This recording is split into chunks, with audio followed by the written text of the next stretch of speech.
Welcome to another episode of the Your Longevity Blueprint podcast. Today, my guest is Chaitali Patel, who's the founder and certified family nurse practitioner at Vita Infusions in Atlanta, Georgia. Chaitali opened her practice approximately 8 years ago and takes pride in maintaining optimal health and wellness for her patients. Her expertise is in IV infusion therapies for chronic conditions. These therapies are customized to patients using their blood work and other reports, such as genetic testing. On the rare occasion Chaitali is not at Vita Infusions, she enjoys spending time with her family, cooking, painting, or hiking, and she would love to travel the world one day. Welcome to the show, Chai. I'm going to call you Chai. Yeah. Thank you very much, Stephanie, for having me. And to the listeners, I have a cold, so you're going to have to just bear with my voice. I apologize, but we'll get through this. Well, I'm excited to have you on today. We met at a conference. We were talking before we started recording, and that was before I had William. So it had to be 5, maybe even 6 years ago. It's been a while. It And has, yes. you've been a tremendous resource and reference for me. You're far ahead of me with your IV skills. And so you were such a resource for me that I wanted to have you on the show to share your expertise. So this has been a Thank long time you. coming. So let's dive into your specialty, IV therapy. So Okay. first, what is IV therapy? So IV therapy is infusion therapy. It is therapy that delivers, fluids, vitamins, medications, whatever the provider picks intravenously. So it does include having an IV access in a patient. A couple different things. It doesn't have to be peripheral IVs. It could be central lines or other ways that we can get intravenous stuff in. Sure. Why would someone want to consider this over just taking supplements by mouth? Like this has become very popular recently. So why would someone want to even consider this? So that's a great question. If you look at the American diet, and we just got out of COVID, we wondered why it hit us pretty hard. A lot of our population here in the United States struggle with gut issues, and the gut is very essential, very important when it comes to nutrition and absorption. So there's several factors that affect gut health. One of them being inflammation. And when you have underlying inflammation in the gut, you are compromised from an absorption standpoint. So Right. you can take oral supplements, vitamins, nutrients, all you want, but if the absorption level is compromised, then what ends up happening is the patient starts to have a medical disease state. And so Mm-hmm. IVs offer a bypass, Sure. kind of situation, and you are able to fulfill therapeutic levels, dosages in a patient quicker than them using an oral protocol. And so it actually speeds up the process of whatever goals you're trying to achieve with the patient. I like that. Yeah, speeds up the process. I would agree. So, what conditions can infusions help with? Kind of tell us on a daily basis, patients who are coming into your office, like what conditions do they have? On average, what are you seeing every day? So I see a variety of things. I'll tell you. We have a lot of different people. They have different conditions. We have conditions that are oncology in kind of stuff. So cancers, breast cancers, prostate cancers. There's those realm of people. Then you have your autoimmune segment Yep. where gut issues underlying, and then they have their Hashimoto. They have rheumatoid arthritis. Such that nature. Then you just have your patients that have oddball situations. Hey, I have this skin rash, or I have this hair loss situation going. Your symptom or your condition can vary vastly. And the infusions, again, it goes right back to what exactly is this clinical presentation. Is it inflammatory? Is it gut? Is it environment? Is it genetic?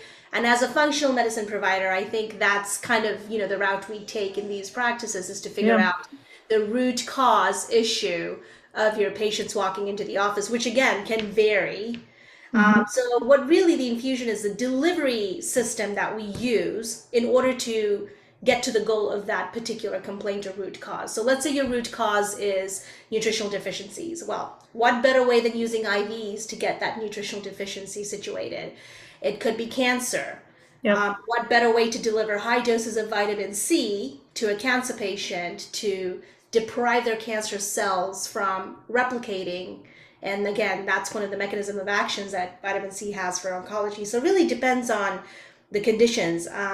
You can go down the whole list. People will say, well, I have Eczema, can you help that? Yes. I have joint pain, fibromyalgia-like symptoms, can you What help about that? fatigue? I hear Chronic fatigue every fatigue, day. Yeah, yep. yes. Insomnia, that's another one. Weight loss, weight gain, combination of both, that's another one.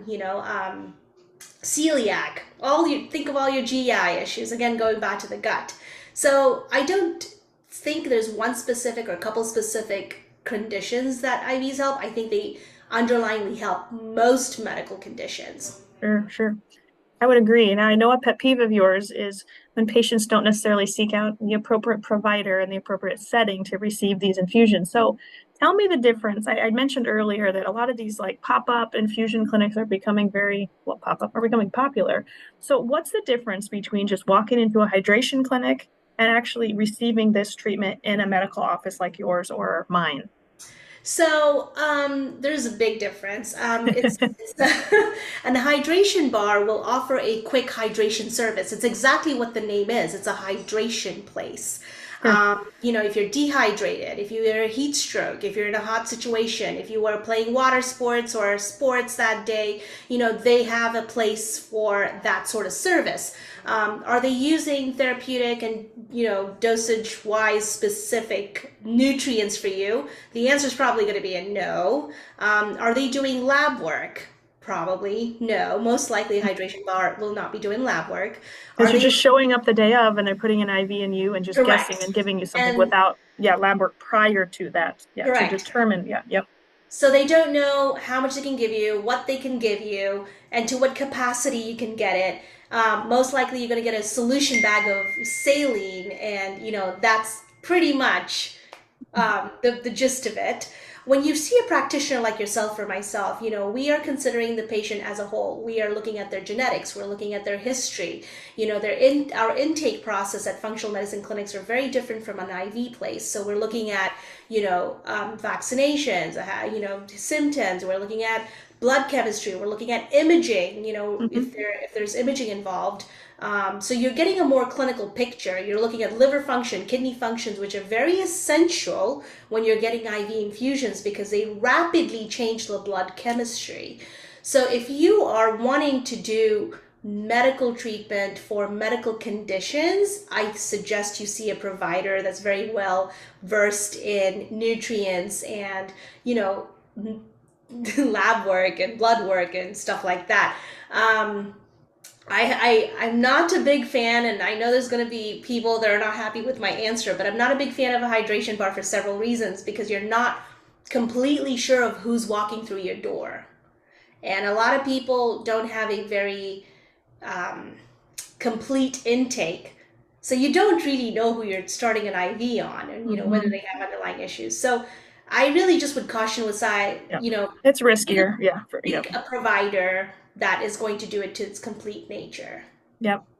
I agree. I'm going to go back to labs though, because there's one specific lab that I know my pet peeve has been some of the patients that I've seen have gone elsewhere, and that's bad on my end because I didn't realize we offered IV therapy because clearly we didn't market it well enough, but they had gone elsewhere for IV therapy, and that provider hadn't asked for any labs, including a G6PD, which is really important when we talk about high dose vitamin C and ozone. So, can you, for the audience, just explain? You already kind of mentioned kidney and liver function are important to have, but what is G6PD and why is that a marker that needs to be drawn in these patients ahead of treatment? So just a quick thing on J6PD. I know for all our provider listeners are going to go look it up, and there's a very complicated explanation that involves a lot of big words. But for the general audience, a G6PD is an enzyme activity in the liver that helps break down certain medications and certain nutrients. In this case, for our world, it would be the high dose vitamin C and an oxidative therapy, which such as ozone. It is very important because if there is a patient that has a deficiency or lacks that enzyme, the effect of high dose vitamin C or ozone can be detrimental to their health. So to give you an example, if you are deficient in a G6PD and you get a high dose vitamin C infusion, you could suffer from hemolytic anemia. Hemolysis. Yeah, yeah, yep. And that is life-threatening, and it freaks me out when you have again a hydration bar offering high dose vitamin C without a G6PD. So again, Yep. even more important to go see a provider that does lab work, because again, you don't want to have the complications of a nutrient. And this is vitamin C is just one example. And I know a lot of people look at B vitamins, and it's very trendy to get B12 shots and Bs, but a lot of people don't know that B12 comes in different variations. Hmm. And you need labs and genetics to see what type of B12 is beneficial to your body. And again, that's something that not a lot of people know. You get a generic B12 shot, you think you're doing great for yourself, and you're really actually causing harm to your body. Can we expand on that a little bit? I know we've talked a lot on this podcast. I've had other providers come on that have talked about genetic SNPs, and we do test our patients for MTHFR, variants, whatnot. Can you expand on that? So I think where you're going with this is more than likely at a walk-in hydration clinic, you're going to get the cheapest form available, which is cyanocobalamin. Correct. So why would that be bad for someone? So when you look at the chemical pathway of cyanocobalamin, it's pretty much turns into cyanide. The breakdown of cyanocobalamin, the end product, the toxic product is cyanide, which is it's not only an endocrine disruptor, but also a chemical that disrupts body function. If you don't have the right SNPs and you don't detoxify your body correctly, which we talk about MTHFR, which is a whole new beast in itself. It's a whole new topic in itself. That is a problem. The patient will start to have symptoms from it, and a lot of people don't relate it to the B12, but it can be. If you do have an MTHFR SNP, it is really good to be supported by methylated B vitamins. And then you have a population, which is your psychiatric population or your brain population, that don't do well with methylated B vitamins. So really, again, going back to knowing your labs, knowing your genetics to get the right form of nutrients and the right dosage of nutrients is really essential. Yeah, so you want the activated form. More than likely, if you have these SNPs, you want the activated, more bioavailable form of Correct. them. Okay. Absolutely. So let's talk about some of your favorite IV cocktails and what they're used for. We just talked a little bit about B vitamins, but let's expand on that. Kind of tell me what a Myers cocktail is, which would have some Bs, kind of what those are used for, why patients would need that, what some benefits are that they would experience from receiving that. So Myers cocktail is a very general term. It's a combination of B vitamins, electrolytes, and vitamin C. It's used for a variety of different reasons. It's used for pick me up, kind of like I'm feeling worn down, I need more energy, and because it has a B vitamin mix, B vitamins are known for their energy giving capacity, but they have more than just energy giving capacity function. So it can be used for somebody who's dragging, who's chronically fatigued, or even acutely fatigued if they had a long day at work, or if they were traveling, that sort of stuff. The other thing Myers is used for is an immune booster. If somebody is, exposed to, let's say they are working with a lot of people in a big setting and always coming across people that are coughing, hacking, wiping their snot, definitely want to pick up their immune system, so Myers could be used for that. It can also be used for athletes recovery because the electrolyte component of the Myers has magnesium and potassium. Some Myers cocktail formulations will have calcium, and some will not have calcium. Just really depends on the formulation. So that electrolyte bundle really helps with the replenishment of an athlete, or muscle recovery from something that they've done. The other things can be, if you're going through like a gut protocol with a provider and you need a little support from a gut perspective, a Myers cocktail is a great way to get vitamins into the body to help build and rebuild and, kind of help you while you're going through like either a detox or a repair. So multiple functions when it comes to a Myers cocktail. It's very versatile. It also can be modified to the patient, which is really nice. For providers that, for you and I, people like I that have gone to IV conferences that have learned this, as you already know, we can modify it to the patient. So immune, pick up your vitamin C, more muscle, pick up your electrolytes, more energy giving, pick up your Bs. So really a modified Myers cocktail is really one that I personally like to go to because I can modify it to my clients. Wonderful. I know here at our clinic, many times at the end, we're pushing some glutathione. You can also hang glutathione in a bag. So let's talk Correct. about glutathione. So what are some Yes. benefits of glutathione? Why would someone want that? So I love glutathione for several different reasons. It's a good detoxifier. You know, you want your liver to be functioning correctly. Liver is one of those organs that constantly need to be cleaned out. Otherwise, you start looking at disease states. So it's a great detoxification agent. It's also a cell builder. So when you're looking at immune system cell building, glutathione plays a big role when it comes to cell building. It's also a powerful antioxidant. It's used for preventative of so many conditions, you know, Alzheimer's, you know, you name it. If you look up glutathione deficiency and the diseases that they contribute to, there's a list of diseases that you wouldn't even think would exist. So glutathione, you know, antioxidant properties, you know, cell building properties, and the detoxifications are great with it. I have seen practices that mix glutathione in a Myers bag. You know, that's again controversial. I'm not sure that's a great practice. Again, I can't stress this enough, but going to a provider that understands how to deliver nutrients safely will definitely be something that you want to look To at. your benefit, yes. Yes, Absolutely. agreed.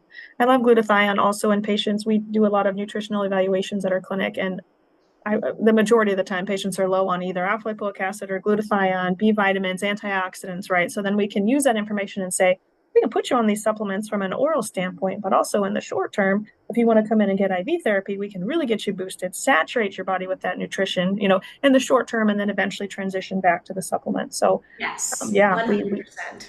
we love pushing glutathione through IVs here.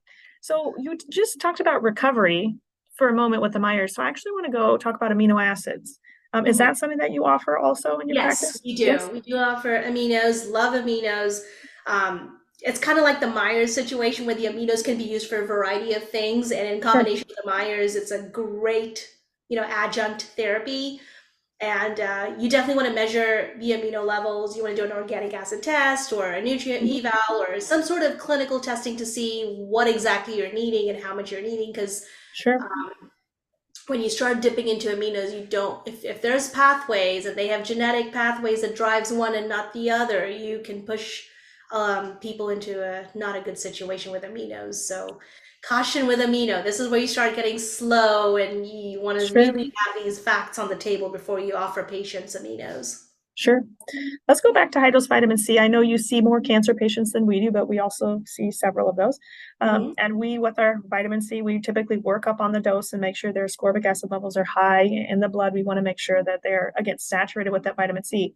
So kind of tell us, I kind of already answered this question, but tell us why you use high dose vitamin C in your patients and then kind of how it works from a cancer standpoint. We kind of opened with that, but I want to come back to that and you more explain why it's so effective and helpful for those patients. So, you know, oncology is a very touchy topic when it comes to integrative medicine. You know, the standard of care in the United States offers acute cancer care, which is you've been diagnosed with cancer, you're going to go see an oncologist, and then your treatment protocol is going to most likely include chemo, radiation, and the standard of care that we offer here. But, you know, there's a group of people that, you know, with their genetics, their history, their lab work, they may not survive the entire protocol of the conventional system, which is chemo and radiation, but they still want to go through it. So there's a double discussion over here. You know, it's complementary. The way I see high dose vitamin C is it's complementary to an oncology case. And what Yes. that means is that we are protecting the rest of the healthy body tissue and cells to continue doing the cellular function that chemo and radiation disrupt while they're taking care of the cancer. Very So, well said. Yes, very well said. so in the, you know, with that being said, you know, the mechanism of action of high dose vitamin C is we all know sugar drives cancer. That is like, it's beaten into us. We all know it. So what the vitamin C does is it mimics glucose molecule in the bloodstream. So it will attach to the glucose receptors of the cancer cells. Essentially, what you're doing is starving the cancer cell because they can no longer use the vitamin C as a source of glucose. But if they ate sugar and not have vitamin C, the sugar would be used to replicate. So the cancer, you know, of course, thrives on it. So Sure. you're tricking the receptor site to say, hey, this is your sugar molecule, but when it actually goes intracellular into the you know, replication process, it starves the cancer cell, and that is how we treat it from an integrative standpoint. The Sure. importance of elevating that is that you are really shutting down the fuel sourcing of the cancer cells to make sure that the ratio of the healthy cells inverse to cancer cells are higher. So when it comes to recovery of the body, recovery of cellular health, recovery of tissue damaged by chemo and radiation, the patient is stronger to actually fight that off. So, in a nutshell, you're really protecting the patient going through these standard of care treatments Yes. without the adverse side effects that chemo and radiation offer, which is nausea, vomiting, hair loss, weight loss. There's an array of things depending on what kind of cancer and what kind of chemo, but it also keeps the patient motivated enough to go through that protocol because a Yeah. lot of people get halfway and either their white blood cell count goes high, they have an infection, something happens, and unfortunately, the oncologist has to pull the plug on the treatment plan and say, okay, we can't do the chemo because now you're not strong enough to receive it. Right. So I think it's a great therapy. I think, working in conjunction with an integrative or functional medicine practitioner while you're going through this journey really will help the body fuel and get nutrient dense to fight off whatever it is cancer wise that patients are struggling with. Totally agree. I just from my experience, again, we don't see that many cancer patients, but the ones that we have who are also going through conventional treatment, they tend to just do so much better. I mean, Correct. we're supporting the immune system, not breaking it down. Like they just tend to do so much better. So I love how you explained that. That was beautiful. That was great. So Thank you. other than from a cancer standpoint, why else would we give high dose vitamin C? Why else will we Yeah, give vitamin high C dose vitamin other C. than Yeah. high dose vitamin C can be used other than cancer in an infectious disease standpoint. So you have your Lyme's disease, you have your EBV, you have COVID, you have herpes.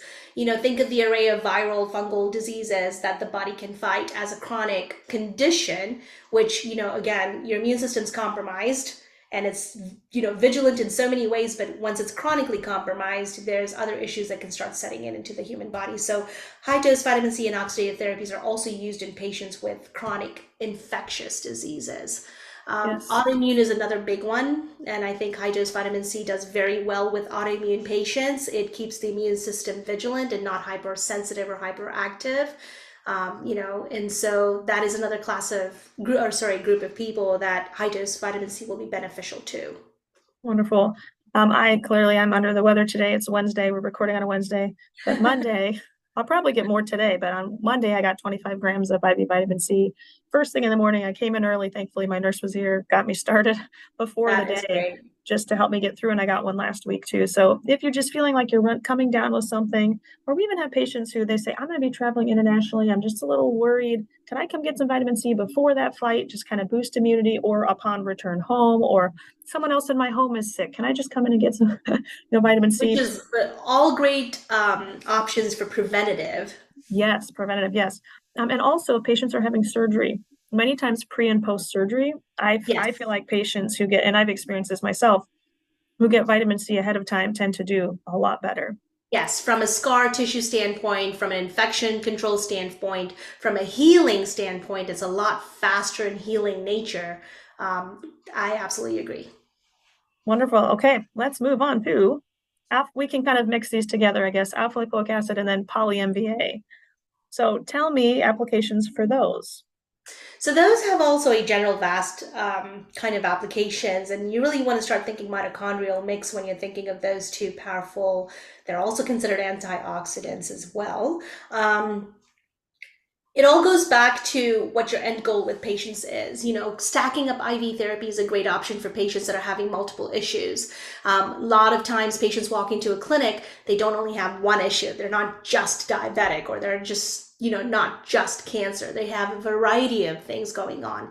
And really, alpha lipoic acid is one of those things. I really like it for the diabetes population, for the blood sugar, insulin resistant population.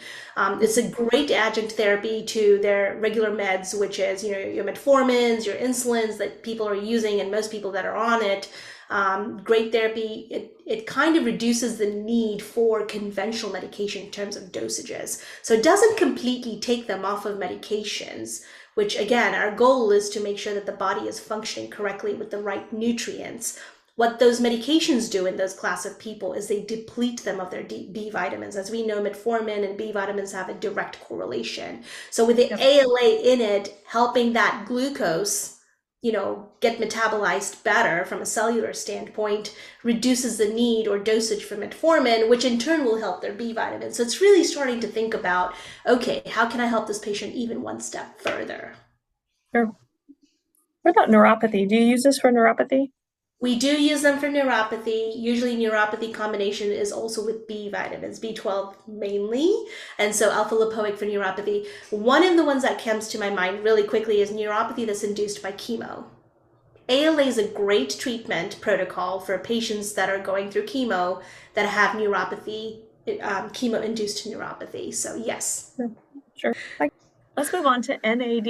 I recently took an Yay. NAD training. We're not offering it here at the clinic yet, but you've kind of helped me start to get my protocols aligned so that we can offer that. So tell me, I know you have experience, you've received NAD yourself. I have not yet, but kind of tell me So the benefits of NAD and the nuances with that. absolutely, absolutely. So, one of the biggest things NAD offers is the brain function, the clarity with the brain, the focus, the energy that comes and the clarity that comes with NAD. So, think of your NAD as your brain. It's not the only thing that it does, but brain boosting capacity of NAD is amazing. So, people that can use NAD now, it's also used in addiction medicine.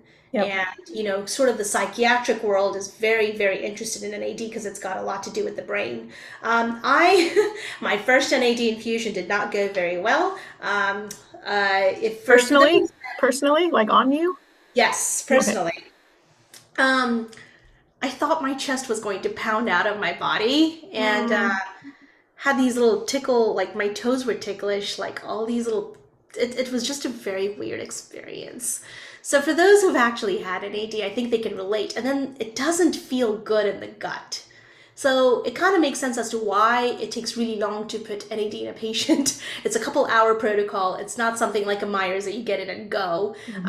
There's a couple different protocols that where it's just NAD in the bag by itself because of the amount of hours that it takes to infuse. You don't want other things in the bag breaking down. So again, go to an IV course to figure that portion out. But it is pretty interesting how the infusion goes. And then there's other versions where it's mixed with a Myers post, pre, or during. And then again, it gets back to the baseline. What are you achieving with the NAD? So like I said, addiction medicine is very interested in NAD. And I think that's something that's still continuously developing in the psychiatric world.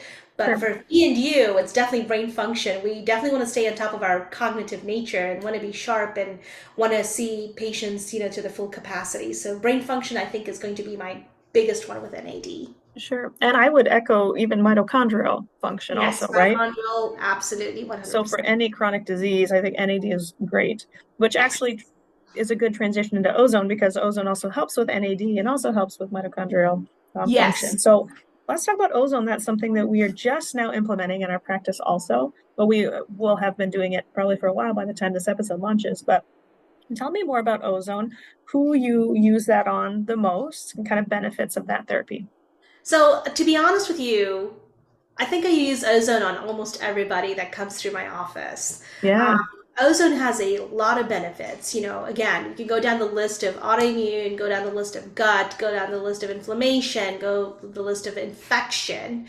When you're looking at COVID, when you're looking at herpes, you're looking at EBV, you're looking at just different sure. things. We've got a couple cases of mono here from a high school, and those patients are benefiting really well from using ozone for it.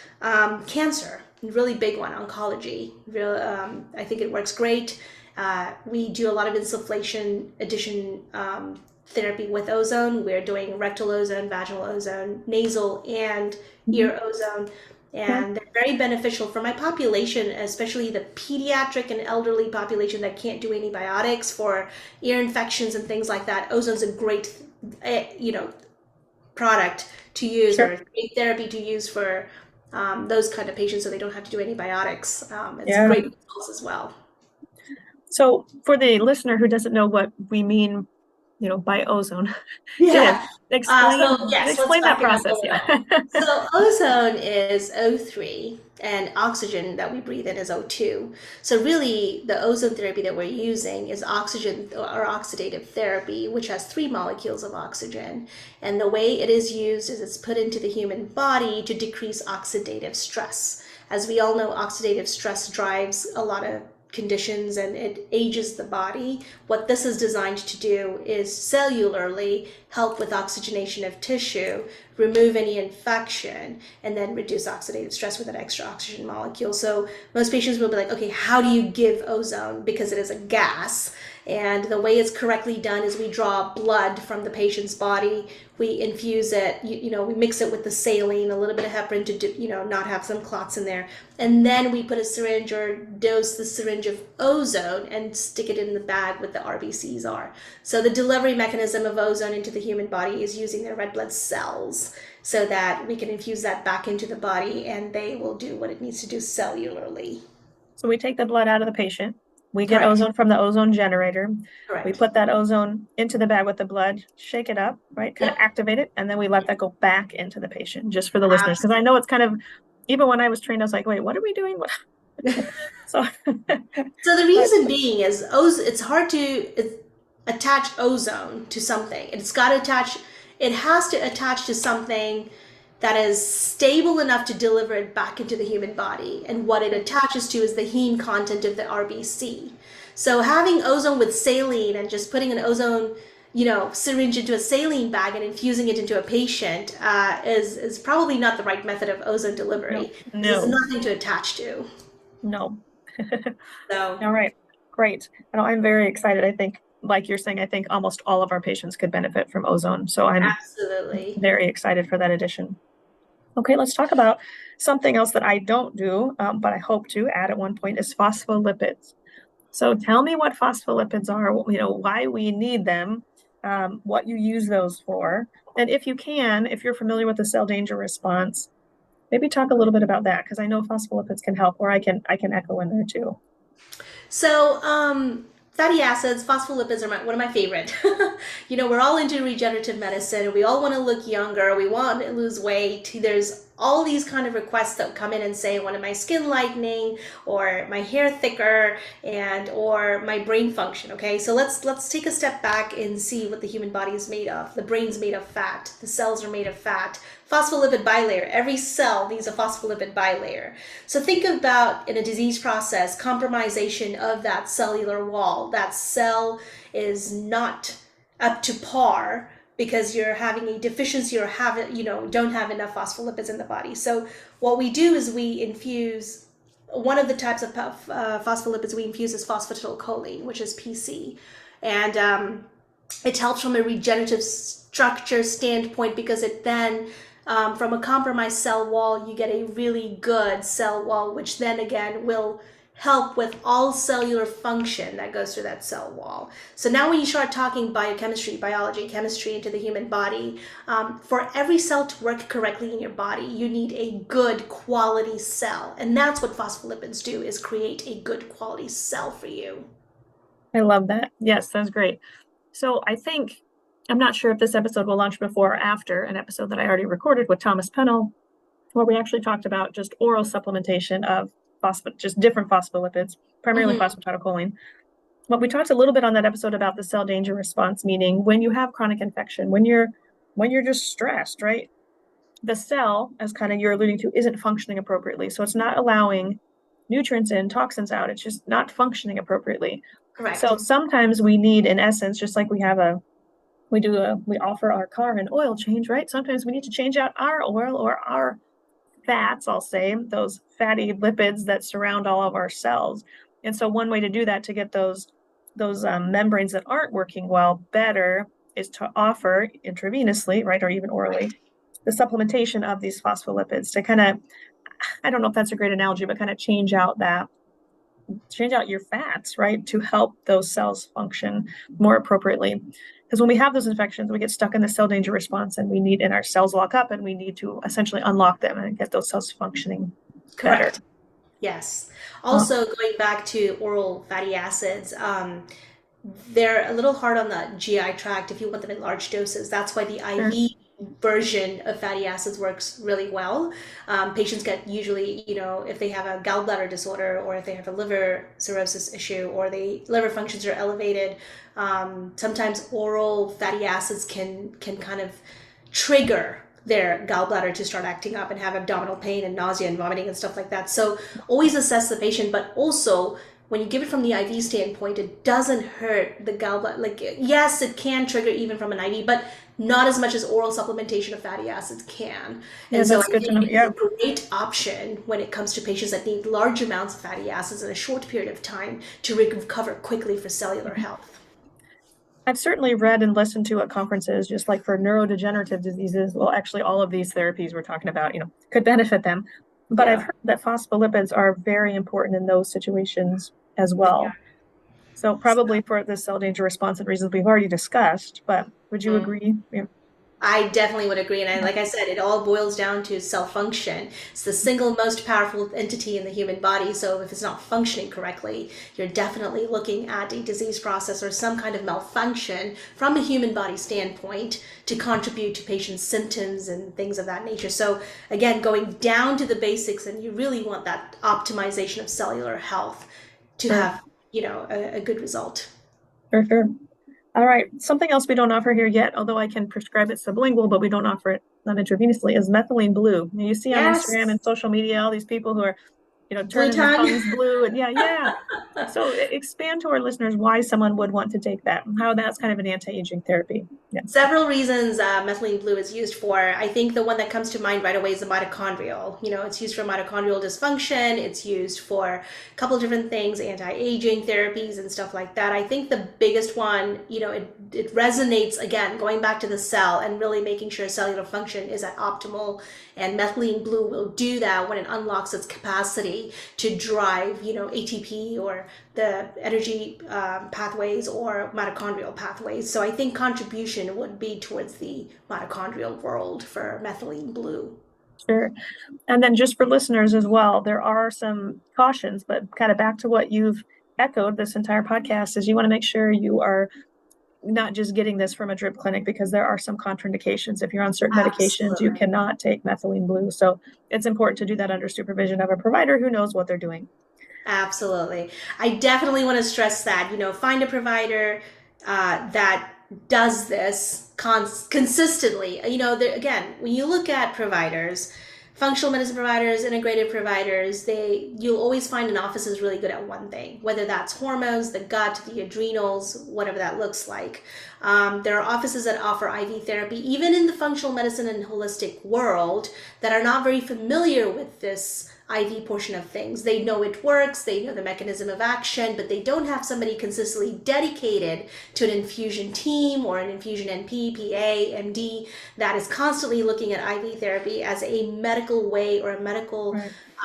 standpoint of delivering to patients. So even though drip bars, hydration bars are offering some of the very similar products that an office of an integrative nature is offering, find out who's giving you your IV, which professional person starting your IV, is it an EMT, is it a phlebotomist, is it an RN? State regulation has a lot to do with that. So be careful. You don't just want to walk in somewhere and you have no idea who's starting your IV line. Find a clinic, and I can't stress this enough, find a clinic that knows what they're doing and they do this consistently enough to know the dangers, ins and outs, and the benefits and risks associated with infusions. Yeah, I've had a lot of patients who have gone to different spas or whatnot, and I mean, and they're just like, I don't really think they knew what they were doing. They were just, it's a good How add-on. easy. I was I'm so there sorry. getting a facial, so I got an IV, and I'm like, what did you get? And they're like, well, I don't know. And they do like, I wouldn't be putting anything in my body that I don't know what right, is. right.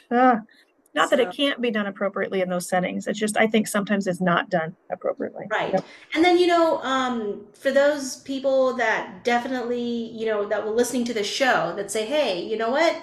I'm a med spa or I'm a hydration bar and I want to do this correctly. There's definitely means, and there's definitely providers like you and I that are willing to, consult and do things right. And again, it's not to shut that part of the industry. It's just to caution them and say, hey, you're welcome. There's a place for you. You can get hydration. Like I said, when I started the podcast is if you're dehydrated, have a GI bug, you're out in the sun, there's reasons why you would Yeah, need fluids or hydration services.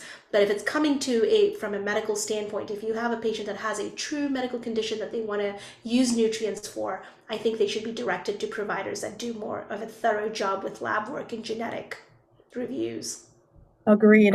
And this couldn't apply more to chelation therapy, also something that I offer orally here, but not intravenously. So kind of tell me your experience with chelation, what you're using that for, and the results you're getting. So chelation is a process of slowly, safely removal of heavy metals from a human body. And we live in a toxic nature here in the United States.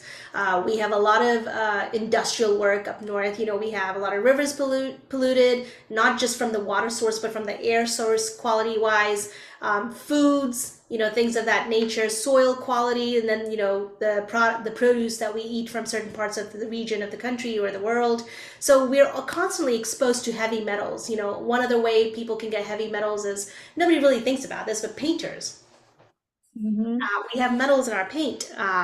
They come direct contact with that. So that's a population, that may need chelation. Our pilots, have you thought about how much jet fuel they inhale? It's Scary. we're in Atlanta. I'm in Atlanta, and Delta is hubbed here in Atlanta.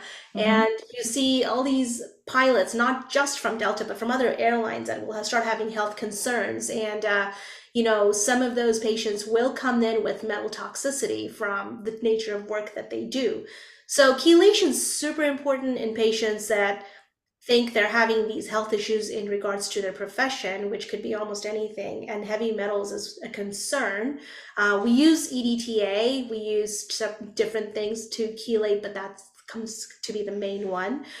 There is a actual process of chelations. It's not just like your other IV therapies where you put in a bag and get the metal out.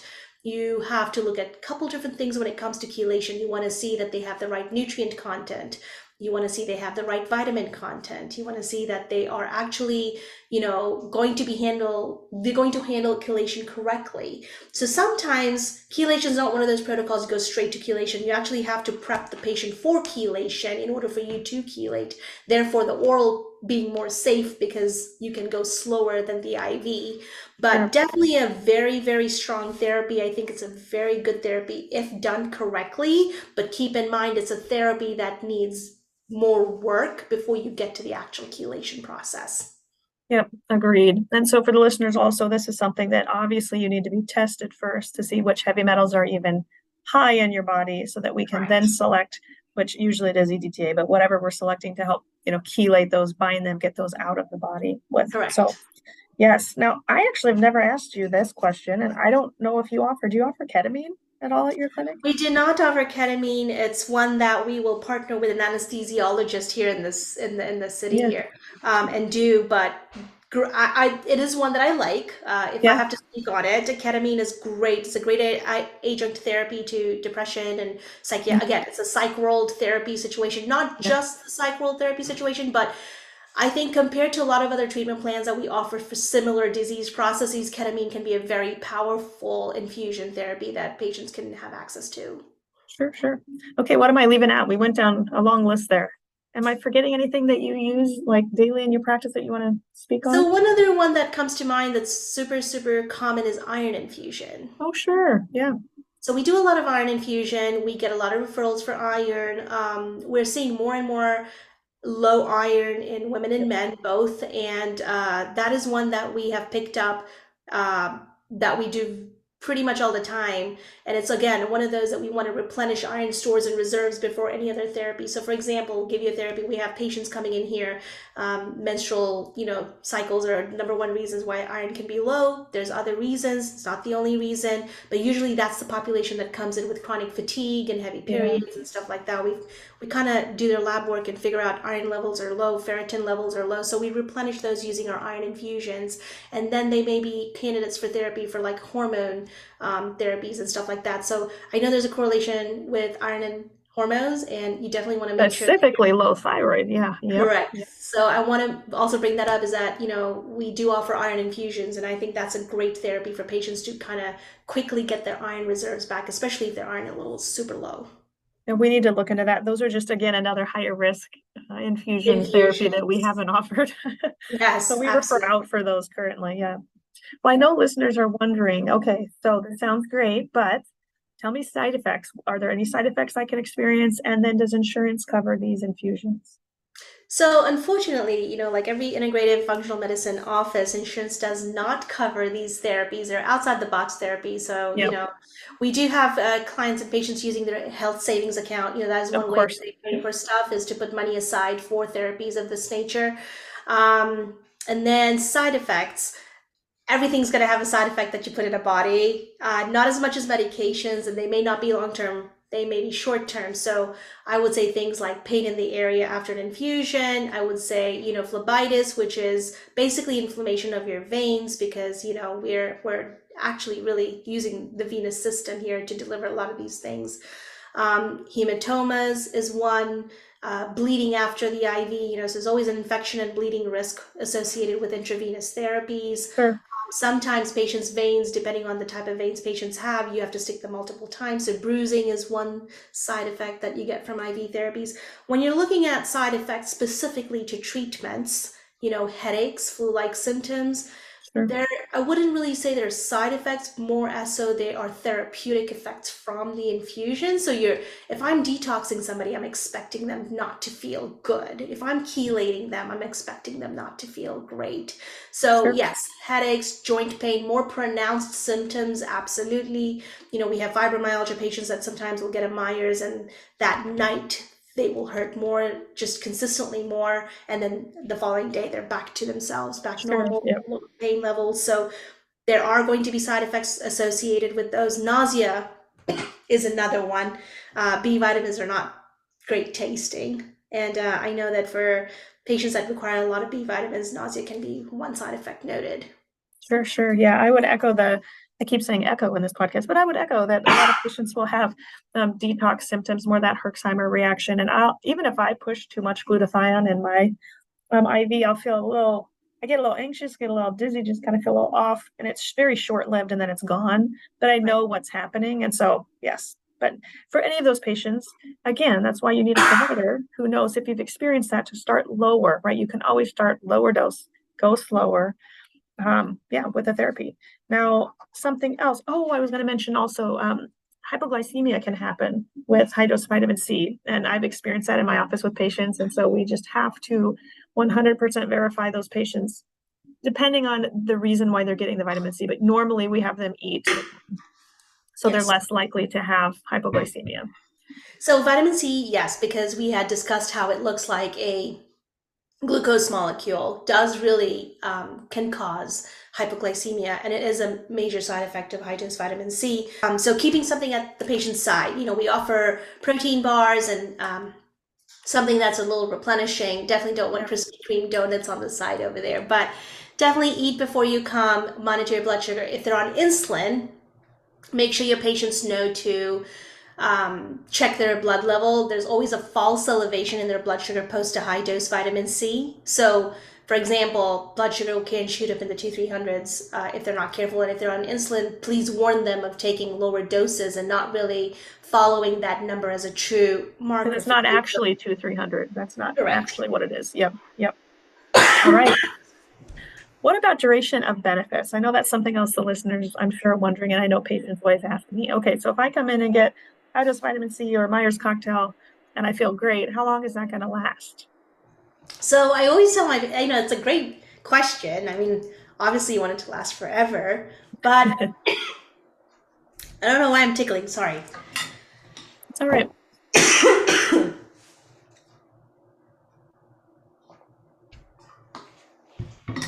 So the duration, I think that depends on every patient, right? So you have certain people with certain genetic pathways, they blow through their vitamin C, they blow through their B vitamins. We don't really know what their infection status is, underlying issues are, inflammatory status is. So every patient's going to have a different duration. The duration can, from a Myers cocktail, for example, can last anywhere from a day to like a couple weeks. Now, remember, they're all water soluble supplements or Yep, vitamins. Yep, nutrients, vitamins. So really, it's going to boil down to how active the patient is and how quickly they use those nutrients. sure. Yep, good answer. Okay. So what about other therapies that you offer for wellness and anti-aging? And I mean, without going into a whole nother podcast here, is there anything else that you just want to highlight? Obviously, you're the guru for, IV therapy, but are there any other things, tests that you just feel like are a must that you need to mention on this podcast? No, so Vitamin Fusions, it's a functional medicine clinic. We specialize in IV therapy, but we do offer things such as hormone replacement. We do adrenal repair, really all the lines of functional situations Yeah, here. So we're definitely highlighting infusions here because that is what we're really good at over here at Vita Infusions. We do a lot of consulting, we do a lot of training. So for providers that are listening that are interested in yeah, adding IV therapy to their practice, we do offer provider services and consultations for those practices. But no, we take pride in our infusions here at Vita Infusions, and we're very selective with the pharmacies and the vendors and things that we use and what we put in the body. So we're constantly looking at cleaner sources and trying to do the best we can when it comes to quality of infusion. sure. You know what, I forgot another question I know the listeners are going to want to know is average cost, which can vary. I know that can vary. Is there a short answer to that? I will give you a range. I think when you're looking at, okay, is this IV therapy place legit? Why is this infusion $100 and it's $400 at another office? Right. That's one question that comes up very, very, very much is that, hey, I could go across the street to the Drip Bar and get a Myers for $150. So Yeah. why is Dr. Gray or Dr. Patel charging me $350 for my Myers? Okay. Sure. So what I would like to let the listeners know that the average cost for infusion is anywhere from $200 to $450. Most infusions will fall in that 200, 450 category. Yep. Now, of course, there's more expensive infusions, like when you start getting to your phospholipids and your iron and stuff like that. NAD, yeah, yeah. NAD, correct. They're going to be on the higher end of the spectrum. But 2 to 450, I think, gives you a good sweet spot to swing. One thing that can vary in cost is the quality of vitamins, the amount of vitamins, and the type of vitamins. So that's your quick answer as to why something is the same or sounds the same, like a Myers cocktail. And then one's $100 or $150, and the other one's $350 or $200. Yep. Always ask questions of what's in the cocktail, how many milligrams, because that will answer your question very quickly as to why the price is higher or lower. Yep. Agreed. Okay. Yay. Back to your consulting. I mean, obviously that's kind of how we met. I don't know what I would have done without you because I don't know many other people who are doing kind of what we're doing, and I just can text you or email you, and you've been extremely helpful. So yes, if you are listening here, you're a provider and you need some help. She is extremely experienced. She's been doing this a long time. So reach out to her, consult with her. She can help. So tell the listeners where they can find you, patients and providers. Where are you located? Where's your clinic? How can they consult with you? Yeah. We are located in a short answer, Atlanta, Georgia. So it's really Alpharetta, Roswell area of Atlanta. We have a website. It's vitainfusionsatl.com. So definitely check our website out. We have a Instagram page. It's the Vita Infusions with an SATL Instagram page. We try to post as much as we can on there, and then you can directly reach us through our website. We have a form that people can fill out, listeners and providers that are interested in different types of services. Perfect. I will put links to all of those sites in the show notes for listeners. And then, as you know, I conclude all of my episodes asking my guests their absolute top longevity tip. So if you had to pick one thing, what might that be? For me, my top tip definitely would be nutrient and cellular optimization for the human body. I think I'm in the realm of infusion therapy, so nutrients and cellular health definitely resonate to me, and I think that would be my tip. Wonderful. No one has said that, and it's very important. All right. Well, thank you so much for coming on the show today and sharing your passion for offering IV therapy in Atlanta and through the nation by helping providers like myself. This was awesome. Thanks so much. You're very welcome.